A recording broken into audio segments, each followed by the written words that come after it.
Oh, yeah, and we're back. The How Great Is Ball training camp tour continues. We've been around the majority of the Pac-12 conference, and today's stop takes us to Washington, fired up to partner with SiriusXM College Sports to share all these conversations. We're going to talk to Coach Petersen, we'll talk to Salvon Ahmed, Elijah Molden, the starting safety, and of course Trey Adams, the all-everything left tackle, back for his 5th season as a senior. He's battled through a lot, and of course, you know how it is. You can always listen to this thing on my podcast. So however you listen to podcasts, whatever your format is, dive right in, download this one. You'll learn all about the University of Washington, this team, hear from a couple, 3 talented players, and I think gain some really unique insights into stories, how this program is built, and of course, how it sustained success as the defending Pac-12 champions. First up, it's the head coach, Chris Petersen.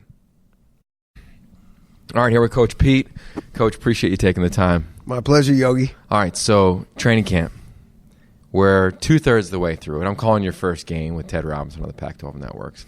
How is it for coaches? You know, players, I feel like they compete through the grind of it and they come out and see the light on the other end. For coaches, having to replace players, what's it like if we were inside your mind right now? Well, I think every year is a little bit different because you're always analyzing your team and trying to figure out where you're at. And this team is certainly different than the one we've had the last couple of years, just with all of our youth and our young guys and new quarterback and all those things. So, I kind of see us, our players probably see us, half, 3/4 way through this. I don't. I mean, this is like right in the middle of it because we have so much work to do before even that first game. And then it's always work in progress. I mean, it's not the first game and, okay, we kind of settle in. You can just see it's got to be the state of constant improvement at all times. I was able to watch your scrimmage today, and a big takeaway to me was competitive depth at a lot of positions, whether it was Jordan Chin, who I remember him coming out of high school, catching the ball well, and obviously huge players or big names in recruiting or returning starters at that position. Secondary, you have that. But do you feel that as a coach in the practice field, like we've got competitive depth now for guys, we don't know who's the starter at every position, maybe like you did at a few ones like running back and quarterback last year? We certainly have that at certain positions. 10 units strong, 10 units. I don't feel that 10 across the board.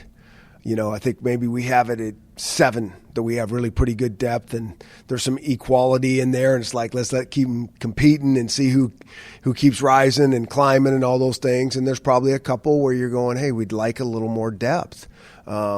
Just by injuries, attrition, guys not good enough, all those things. So, but it definitely weighs on the side of we got some guys and we have some good competition. It's just probably not across the board, and probably most coaches would say that at this point in camp anyways. I think it's really easy to say you lost 2 of the most productive players in the history of this program and even college football, in Jake and Miles. But the guy who came in with them was that trio, was Trey Adams. And I can remember talking to him on the sideline of the CFP when he was banged up, and that feels like it was decades ago now, but he's still on the team. Curious about what you've noticed about his evolution and commitment to the craft now entering his final year. The first thing I can say about Trey Adams is, and I love it when I start with this, he's just such an awesome kid. He loves being in college. He likes his teammates. It wasn't even an issue or a problem for him to go, I'm staying another year. There was, for a lot of guys, it would have been something to think about. And it's not like, his family and him just said no. I mean, they thought about it, but he didn't bat an eye. He just likes being here, and he's a great guy to coach. And it is nice that he's been here a long time. And that's probably one of the positions that you feel like we have some really good competitive depth. So we have, 4 out of the 5 starters that have played a lot, been with us. And then we have some good youth there. They're very inexperienced, but I do like what they look like. I do like their mentality. Those 5 got to play together, so we got a ways to go if that has to happen. But that's a good group, starting with Trey. Every time I call a game, I look at Ted Robinson, my partner, and I say, 26 is the best athlete on the field. Just in warm-ups, you can tell how he moves. Is he going to get the opportunity to be that guy that 20 touches, 30 touches a game? I assume you're speaking of Salvon Ahmed. Yeah, 26. Yeah, I don't know if he's a 30 touch. I don't know if we've ever had a 30 touch. And sometimes that can evolve into that, but I don't think we ever go in thinking, even with Myles Gaskins, he's going to touch this ball 30 times. We would think we're going to give this guy, we got to give him the ball. Like, if we're going to win, he's got to get the ball. 30's on the high side when we think about the whole season, those type of things. Is he ready to take over for Myles and be that guy? I can't wait to see this, because you're right. I mean, the burst that he has is very, very elite and unique. I haven't seen that much.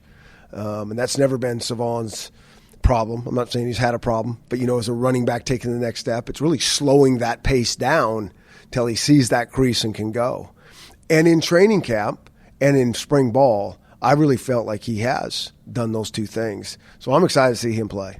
Love it. All right, coaching the coaches. I know that's a big thing for you in the program. Bush comes back his second year as a play caller. Jimmy, second year as the full-time play caller within the staff.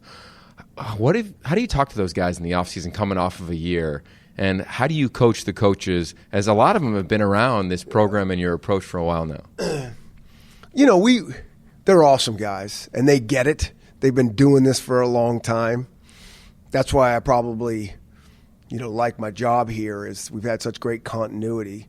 But there's always coaching going on. They're in the forest amongst the trees, and sometimes it's hard to see the big picture. And so, I'll get micro on them on occasion, but I'm also really pulled back and say, are we paying attention to this? And, those guys being the coaches and people they are, they want to hear those things.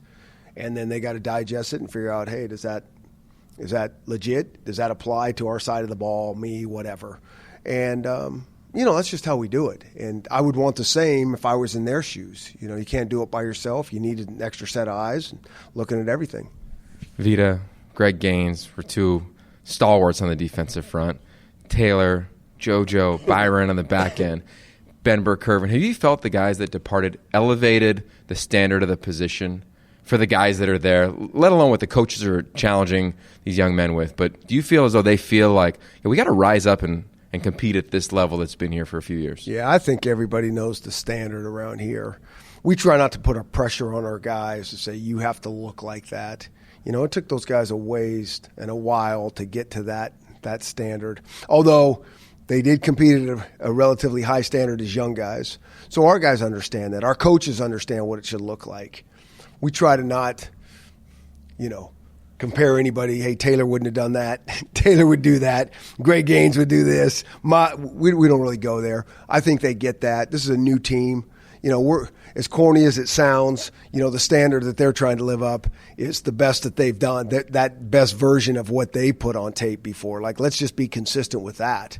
That's all we're trying to focus on, and block out that outside noise, because they all hear it, feel it. Half the noise, the majority of the noise, their own self talking to themselves, and we got to defeat that beast first and foremost before we can even take that step. So we're working on all those things. Yeah, I love that element of self-talk and recognizing what guys are saying to themselves. You got a background in psychology. You look at the quarterback position, one that you're clearly familiar with. How do you manage this thing now with two players? You have a lot of them at the position, but if we went Jacob Eason and Jake Hayner, just for now with game one coming up a couple weeks away, how do you talk to them around all the noise? Because around here there's a ton, let alone what's going on in their own mind. Yeah. I think for the most part they're pretty good with the outside noise of this building. I think the main issue is the inside noise in their heads, because they know. And it's a fine line between pushing and trying too hard and playing relaxed where you can cut it loose. And I think that they all feel the pressure from each other. And I think our job as coaches is to try to take as much pressure off those guys. And it's really hard until we figure out who the guy is. And so that's what we're kind of working through, and that's a day-to-day process. I love it. All right, before we let you go, what are you most looking forward to this upcoming season here for UW and your program? It's funny, when you said that, I thought you were going to say, what are you most looking forward for week one? I really was anticipating that question, because I can't go any much further than that. We just came off the field from our scrimmage, and there's so many things that I want to get corrected for week one that it's really hard to replicate in practice. Just some penalties and drive killers, and that is just so painful. And, the stat of there's not a real strong correlation to penalties and winning and losing, but it is a painful situation to the play caller, and it can take you out of your rhythm. And I think depending on where you are in situational football for penalties, you can win and lose games. And we felt that last year. And so we're still work in progress, and we got to take another step here with this team, with our offense, in terms of cleaning up our own self-inflicted wounds. I love it. Well, I hope it's the cleanest game of all time. I can't wait to call. I get to call you guys against Eastern Washington and then again against Hawaii. So we'll be hanging out a bunch over the next couple of weeks, Coach. I like it, Yogi. Appreciate you. Love that conversation with Coach Pete. To me, he's truly a one-percenter. He is one of the best coaches I've ever been around in my entire career on every level, not just winning percentage. I mean, that's a no-brainer, but all the little things that he does. Another thing that I love is coffee. And you know what, if you listen to this podcast, it's Kona Red coffee. If you don't know about them, just go to KonaRed.com. They source some of the rarest, most sought-after coffee in the world. Truly, I believe that. They grow this coffee in the volcanic mountains of Hawaii. Oh, by the way, I'm calling Hawaii at Washington in week 3, so a little double bonus right there. But I really think it's big time. They have every type of coffee you can dream of. They got premium coffee beans if you want to roast them. They have cold brewed coffee. They have my favorite, which is actually coffee in a can. And Kona Red coffee in a can is phenomenal. I drink it every morning while watching film, gearing up for this first game of the season back here at Husky Stadium. And they even have a juice, a Hawaiian Cascara juice, which I didn't even know coffee could do that. So check it out at KonaRed.com. Or if you want to buy it in person, they have it at Vaughn's, Albertsons, Pavilions, Ralph's, Bristol Farms, Sprouts, and many more. Once again, that's KonaRed.com. All right, now let's get back to the conversation with safety Elijah Molden. From the coach to the student athlete, Elijah Molden, appreciate you joining the podcast. Have you ever listened to a podcast or been on a podcast? Not for a minute. I try to stay away from that stuff, but I mean, I love to be on it. So, all right, well, we love having you on it. I appreciate the time. Thank you. That being said, curious for you, when did you first fall in love with the game? Because it's easy for others to point to your dad and your history around watching it, but I'm curious, did you have that moment? Shoot. I think it's kind of always been there. I remember when I was I must have been 4 years old in the back of the car, and if you knew my family, then you would know that we were always late to things. So we were late to my dad's football game, and my dad got interception. We missed it in the backseat. My mom looked back at me and was like, "You got to pick, you got to pick." So kind of little moments like that, I think, is built up into my love for the game. That's amazing. We have a 4-year-old, so I just can't imagine having that vivid of a memory. I think it was one of my first memories, to be honest. So, wow. Yeah. Okay, so then how do you remember how you developed as a competitor? I think it was probably the way my dad coached me. He's pretty hands off until you show passion, until you start to ask questions, rather than forcing something on you. So I feel like I feel like I've kind of always been a competitor. Always wanted to be a high achiever and stuff like that. Yeah, I think that's really well said. It's almost like you open the door and then the knowledge flows right in. Mm-hmm. You're like, okay, I want to go. And the staff, your dad, can say, let's ride. Speaking of, when you decided to ride north and come to this institution, what were some of the driving forces? Yep. Coach Lake's probably the biggest one. I've said it a lot of times. I'll say it again. He's the best position coach in college football, and specifically the best defensive back coach. And it was kind of a no-brainer from that perspective. When I met Lake, my dad and I met Lake up here, and it was like my dad was like, "Okay, I feel good about passing the torch on to this man," and then. Obviously academics as well, and Seattle's a great place to be. So what about Coach Lake? Because you talk to anybody, whether it's Byron, Taylor Rapp, guys that are even before that, they all reference him, but I'm curious for somebody in the meeting room, what about him makes you lean in? I would just say his attention to detail. We break down everything. A lot of times it's easy for people and coaches to kind of just throw out a technique and then spend a little amount of time teaching it, but he'll really go in depth and break it down. And when you understand something, then you perform it more. I feel like whenever I go across town and see the Seahawks and they talk about their DBs, Coach Carroll would say that their job is to understand where the ball could go and then rally to that. It's almost as though you're giving the quarterback the read, per se. Mm-hmm. For you guys, I feel like there's such a functional football intelligence around you of like, here comes this combination. This is probably where they're going to throw the football. How difficult is it to learn that type of stuff when you get here, and how much fun is it to play within a system like that? Yeah, it's honestly really difficult to learn at first. I think, I'd probably say like this spring ball was when I started kind of getting it down completely.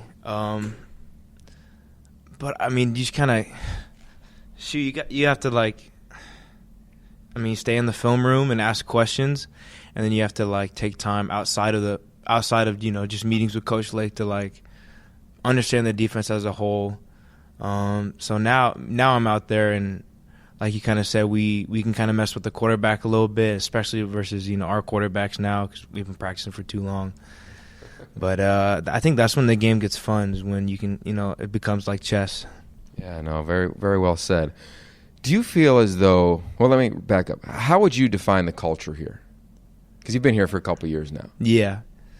We always say team unit me. Like if you ask Coach P what our culture is, that's what he would say. So, I'll give you the same answer, but I think it's just more of a brotherhood.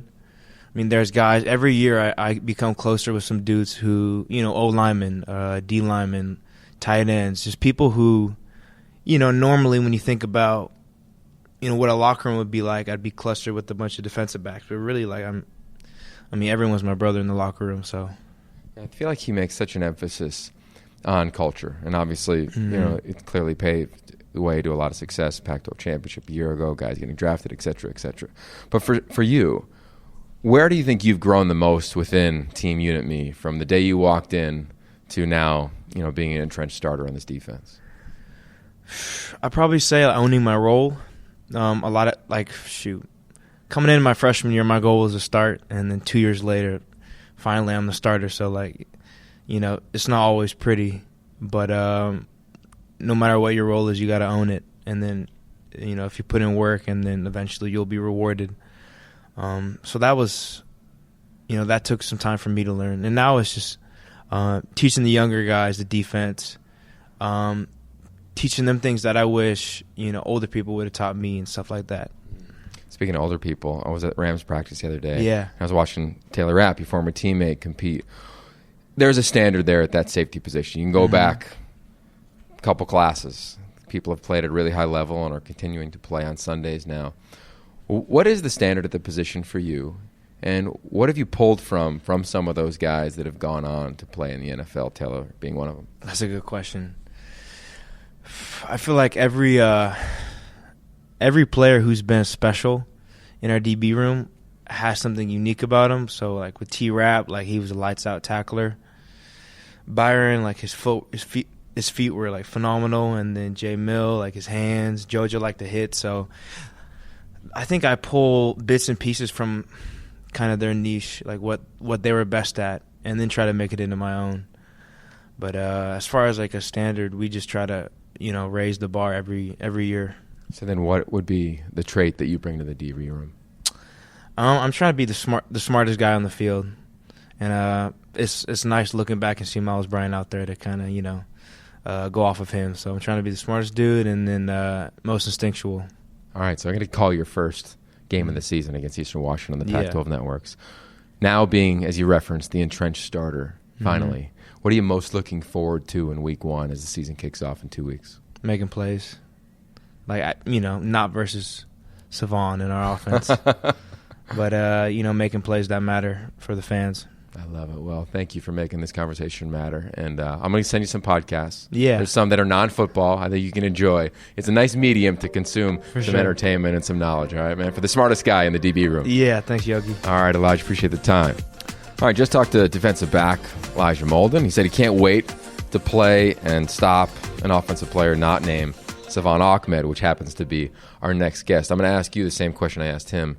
Salvon, have you listened to podcasts before? Are you a podcaster? Nah, I'm not really much of a podcast guy. I'm more of just a music guy. That's where I get most of my information, and that's what kind of relaxes me when I do outside of football. You are a music guy. I've read about that about you. Yeah. Is it an album? Is it? Yeah, like an album, EP. So it's only about 6 songs, but I put that out a week ago. I saw that.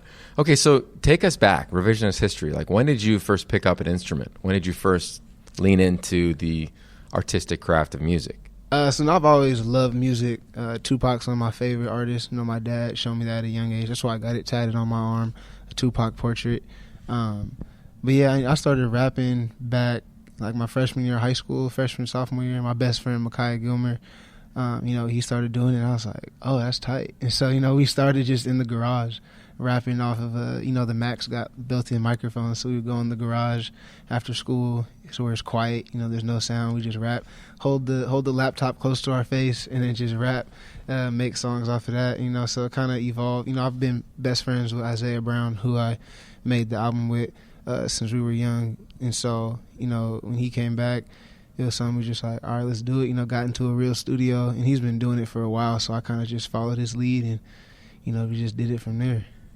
Wow, okay, lots to unpack there. We'll eventually get to football, I promise, but I want to stay in the music. How do you create? Like, what's your creative process?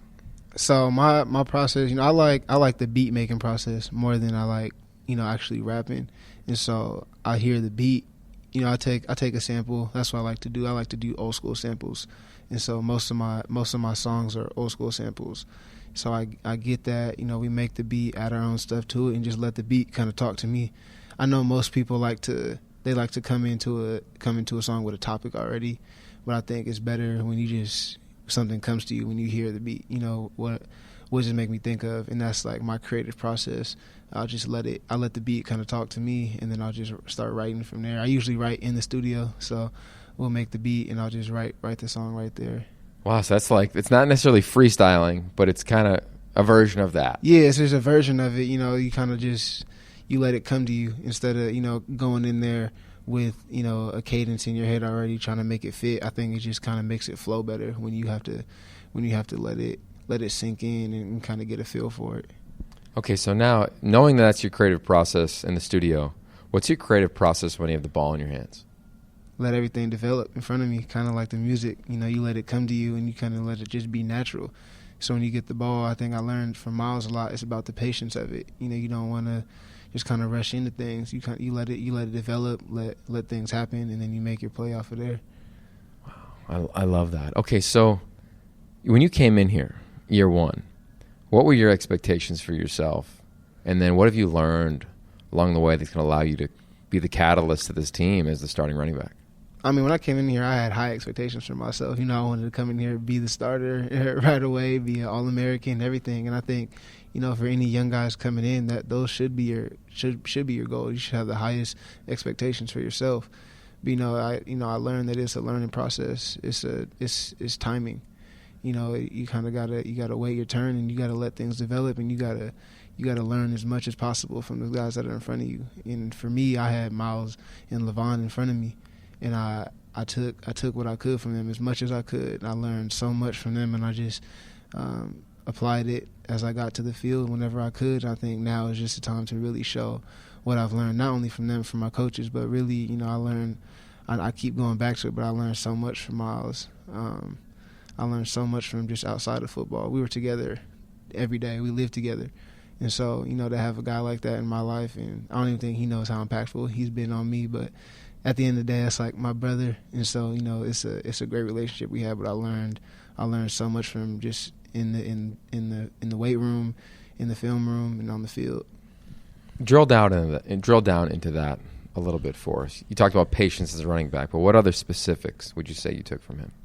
To work hard, to just be the hardest working guy on the field, and I think that's where your confidence comes from.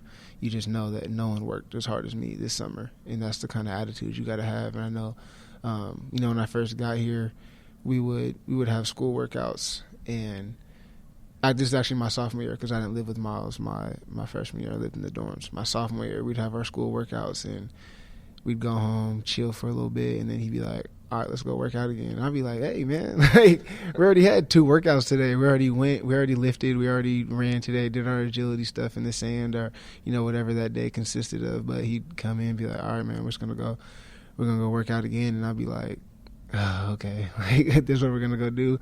All right. And it just kind of I followed his lead. And so, that was our summer. That's our whole off season. that was not just the summer, even the wintertime. You do what you're scheduled to do for school, but you must do extra. You have to. And so this year I kind of, took that into my own hands. Miles is gone. So, I did my school workouts and I go do my own workouts after. And I think that's just a part of, obviously you're getting yourself extra ready, but it's just the mental preparation of knowing that no one's out there working as hard as you. And obviously you have everyone who works hard, and the elite guys in the country are always doing extra stuff.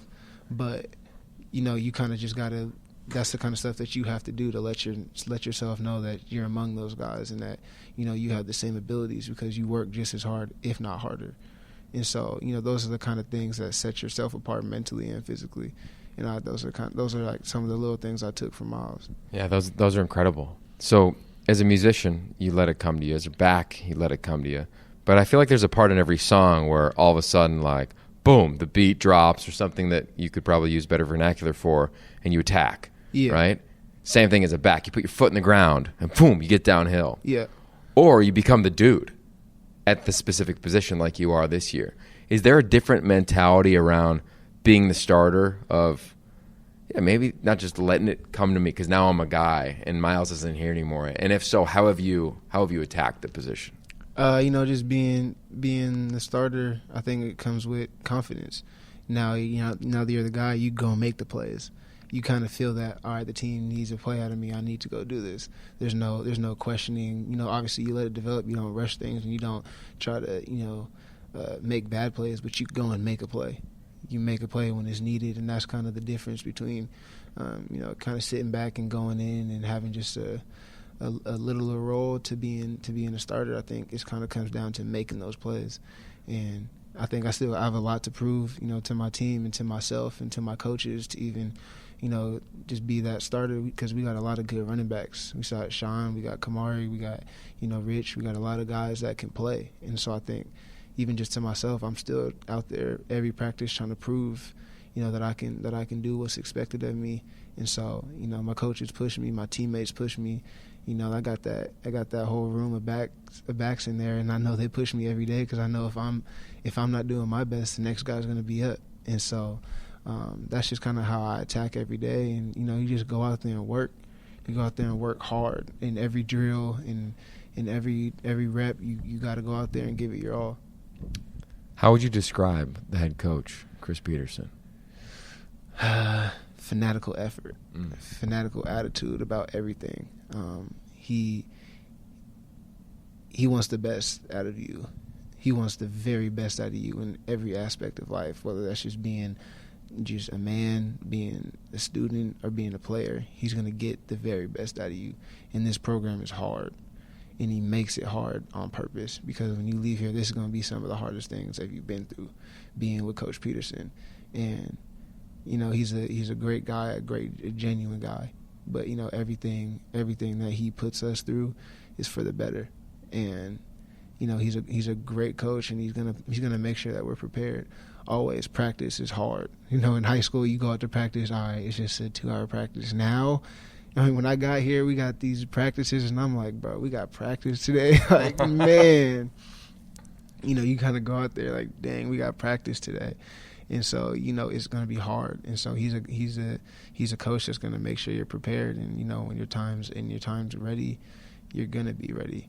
And so I think a lot of it comes back to timing, because he knows that it's a process. He's going to bring you in, whether you're a 1-star recruit, a 2-star recruit, you're going to develop into an elite guy. Whether that's on the field or just as a man, you're going to be elite.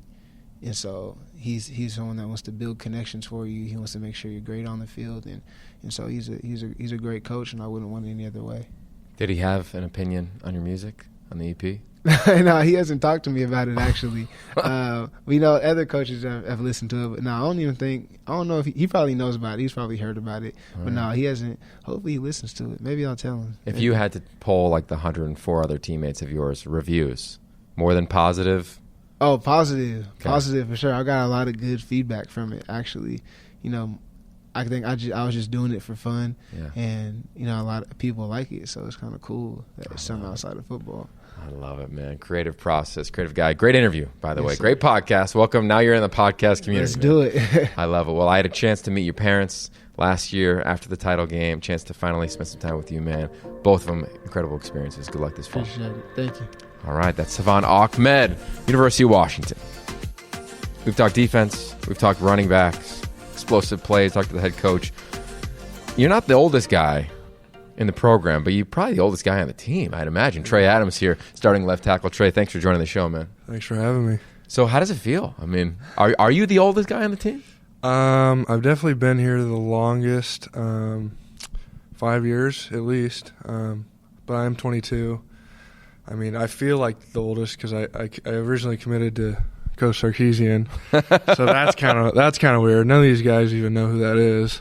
So, I mean, I feel like I've been around the longest, but there's a group of guys that from my class that redshirted too that are still around. So yeah, I mean, I feel like you have such an incredible journey, right? Obviously, everybody knew you coming out. You were part of that trio on offense, Myles Gaskin, Jake Browning, yourself that started. CFP, I can remember talking to you on the sidelines. I don't know if you remember that. Yep. Talking to each other, I learned about your degree, communications major. You got one class left. How would you describe the journey that you've been on since you played in your first game here? Yeah, it's been wild. I mean, those first 2 years were fun. I mean, coming in playing as a true freshman is always weird, and it's cool and it's fun. But, going to the Dallas Bowl and then the next year going to the college football playoff was obviously a huge, momentum shift. And so that was cool. And then, going through some injuries and missing a lot of games was tough. I mean, but that's football. And, I'm finally coming back. And last year, I thought I was going to be back, and then I hurt my back right before the Auburn game. And, now I'm back for one more year, last hurrah. And it's, fall camp's been going great. Been grinding. Feeling good. So it's been fun. How do you deal with the emotions of that? From being a dude, maybe it's your last year, to not just 1 year of injuries, but two. Yeah, it's definitely tough. I mean, the group of coaches we have here and the recovery team and all that, they help you so much. You just got to realize it's part of the game. You're going to get hurt. And I figured out, I was like, I can still play 4 games last year and still redshirt. And I was like, why would I want to leave this place, this group of guys that we have. So the 5th year thing was really all my decision. I was just happy to be part of this team this year and see what we can do. Would you describe yourself as an optimist? I would, yeah. Yeah, I say that because in psychology they would say at the core of optimism is resiliency. And clearly you've been extremely resilient. Yeah. So I'm curious, where and how did you develop your optimism, if you can recall?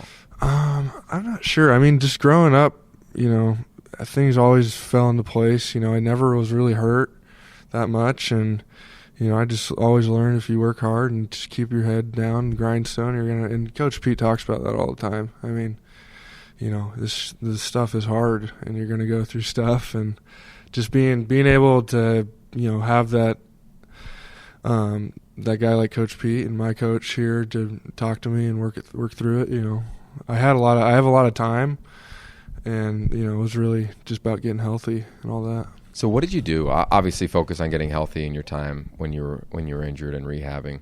But what else did you do? Like, where else did your mind go for somebody who's a creative as yourself? I like to be outdoors. So I mean, right after I got my ACL in 2017, I mean, a couple days after that, I was outside duck hunting. I got pulled out into a sled, had a little lay down blind. What's pulling you? I just have to ask, because it's not like you're like my size 3 of my pulled. cousins. Okay. So, yeah, they pulled me in a sled, put me in a little lay down blind, and we went duck hunting. I just needed to get out of the house. So, yeah, I like to do a lot of that type of stuff. But other than that, I mean, just recovery. It's just part of life. I mean, if I want to get back and play, there's only one option, and it's to get healthy. I think there's something in football where we all wear a helmet, right? And we could talk about the people playing almost as though they're robotic to a certain degree. Like, you wear a jersey, you put helmets on, you put pads on, but then you take the helmet off and like we are human and we have personality. Yep. Was that interesting for you? Because you were defined, I feel like, at least from the outside looking in, as here's an all-everything left tackle, first-round potential talent. Yeah. It was never, here's a guy who likes to hunt, who has these types of interests. Did you have to balance that or feel that at all? And that's the thing. Like I always say that I do love football and I want it to work out, but if it doesn't work out, and I'm totally fine with that. I mean, I got a lot of stuff I love to do outside of football that fires me up just as much. And I think that's a big thing for like high school guys, even a lot of guys on our team. I talk to some dudes, they're like, I don't have any hobbies. I'm like, dude, get out and do stuff, because football ends eventually, and I know that. So I think having hobbies, hunting, fishing, I like to ride four-wheelers and stuff like that, outdoorsy type stuff. That's what I like to do. So football is what I do, but it's not who I am. Yeah. So I have an exercise if you want to do it on your own time, but I'll do talks like this, or I'll talk to athletes that retire, and they say the same thing. And they've played 10 years in the NFL. Yeah. What do I do? How do I define myself? And I'll say, hey, just write down a list of 50 things you want to do in your life. Yeah. Travel, meet somebody, whatever it may be. And it's always been fun to hear people be like, whoa, yeah, I have these other interests. Yeah. But it's like this thing you have to dig out from. Yeah. Have you noticed when you've talked to some of your teammates that once you have that conversation with them, they're like, yeah, like I do have some other things that I'm interested in. Yeah, and I think through football you can really learn that. Like through all the practices and getting here early, you kind of feel like, and you find stuff that you don't like and that you do like, and there's certain things outside of football that fit that. So for me, like duck hunting and all that, you get up early, and I've learned to do that through football. I've also learned to do that on my spare time. So yeah, that's the biggest thing, is all these young dudes just find, football is important, school is important, but finding something else outside of football that'll make you play even better, just because you have stuff to even out your mind. So speaking of playing and your mind, you're the elder guy who's played a lot. At least some of the studs have graduated, and Miles and Jake, as I referenced earlier. This team, how have you seen its mindset develop, being in the position you're in? It's been fun. I mean, obviously missed Jake at certain times, and Miles. Those guys were in such command of their leadership roles and the offense. But I've really seen this team grow. Just not having those guys, and guys being able to step up. Guys like myself, Nick Harris, the guys on defense, Eason and Hainer both stepping up at quarterback, and it's how football goes. You're gonna have to find guys that are gonna play. So this year's gonna be cool. It's gonna be fun. I'm excited. But yeah, we've had a great off season. We had a great fall camp so far. And yeah, I mean, that's how Coach Pete rolls. I mean, reload. Those guys are gone. They can't do anything for us now. I love it. All right, so before I let you go, I'm calling your first game of the season on the Pac-12 Networks with Ted Robinson, my partner, Lewis Johnson. I can't wait to get back up here against Eastern Washington. But if you had to, today, day 13 or 14 of training camp, how would you define this team's personality? That's a tough question. There's so many words. I'd probably say tough. I mean, we know that there's some position groups that are a little thin, and we know that if guy gets hurt, another guy's going to have to step up. But, I mean, I feel like we're tough. This offseason and the strength in the weight room was, as he said, as Coach Saha said, and as all the players thought, was the hardest, we've ever done. And getting through those workouts, doing all that off-season stuff, I think this team's capable of anything. I mean, you should have been there. That stuff was hard, man. Just like every other program. But, I mean, I think we do it different here. The not only the physical stuff we do, but, like, the mental stuff. Coach Pete's on top of all that. So I'd probably say tough. And we're going to see. I mean, stuff's going to happen this year that goes our way and that also doesn't go our way. And, we're going to have to be tough. I love it. Tough. That's good. Well, I hope you find your way through a tough schedule in the Pac-12 title game. I'd love to celebrate your story there, man. Appreciate it, man. Thanks for having me. What a day. What did they got to watch a scrimmage? Got to watch this team compete. Got to see all the depth on the offensive line. It's as strong as it's been here probably since Chris Petersen's gotten here. The competition at quarterback continues on. Salvon Ahmed, the most explosive back, I think, in the entire Pac-12 conference. A lot of depth at receiver. Puka Nacua, the true freshman, to me, he played really well. It'll be fun to watch his evolution. And oh, by the way, they've got guys that have played a lot of ball. Aaron Fuller, Andre Bocelli, Ty Jones, Chico McClatcher returns. So it's going to be fun, let alone Hunter Bryant at the tight end position. On the defensive side, clearly a lot of players they have to replace, but you heard Trey Adams say they reload, and that's just kind of how this program is built. If you track them on signing day, they identify well. Their guys usually commit early. They're about the hard work that Trey described, and now we're going to get to watch them compete on the field. I like the front. I like the backers. I love the back end. I think this team and the way their schedule is set up will have every opportunity to get back to the Pac-12 title. Speaking of the Pac-12, the tour continues. How Great is Ball Training Camp Tour, as my podcast continues to go around the Pac-12 Conference. And make sure, if you're driving or listening to it on the app, check out SiriusXM College, because everything from UW, let alone all the other schools, will be continually streaming on that platform. And if you want a little more football, just go to YogiRoth.com. Every Friday during the season, I'm going to kick out a newsletter. It's called the How Great is Ball newsletter. Insights, articles, things I pull from the road that maybe we don't say in a broadcast because it just doesn't fit, stories that I think inspire, so on and so forth, and of course, upcoming podcast guests. So check it out when you get bored, or if you're seeking a little bit more football knowledge, it's right at YogiRoth.com. And of course, hit me with feedback at Yogi Roth on all social media. Who should we bring on? What should we talk about? What do you like? What do you love? What do you hate? We're always trying to get coached up here, just like they do it at UW. All right, this How Great is Ball tour ends in Seattle. I am racing to the airport, trying to get home. A couple more stops in training camp.